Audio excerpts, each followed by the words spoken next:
Во Делчево, каде само што заврши доделувањето на новогодишни пакетчиња и ранци, разговараме со градоначалникот, кој исто така Дедо Мраз доби подарок. Денес е Свети Никола, се вели дека вистинскиот Дедо Мраз всушност е самиот Свети Никола. Но да го оставиме тоа настрана, нека е за многу години на сите, еве да кажеме колку дечиња денес добија подароци и дали сте задоволни од текот на новогодишната програма. Па да, еве најправи нека е за многу години денешниот ден Свети Никола. На сите кои што имаат денеска именден и кои што имаат семејна слава, нека им е за многу години. Господ да им дава здраве, берекет, среќа на нив и на нивните семејства, да го заштити нашиот убав град Делчево.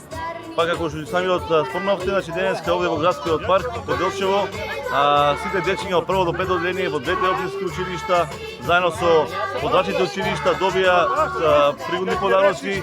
Сите дечиња кои што се во детска градинка Весели Цветови и сите оние дечиња кои што денеска заедно со своите родители, баби и дедовци беа овде во градскиот парк. Значи некаде над 800 дечиња се здобија со пакетчиња, ранчиња и подароци кои што се во организација на општина Делчево, а се донирани од општествено одговорни компании. Во однос на прашањето како сум задоволен, верувам дека нема посреќен градоначалник од градоначалникот кој што секојдневно гледа дека е окружен со толку многу среќни дечиња и толку многу среќни и задоволни со граѓани. Верувајте дека програмата добро ќе се развива и најдоброто добро доаѓа, затоа што во периодот кој што следи многу еминентни римиња, многу еминентни групи од Македонија овде ќе настапуваат во центарот на Делчево, каде што ние возрастните заедно со своите деца ќе можеме да се дружиме и да го збогатиме амбиентот за нова година. Благодарам.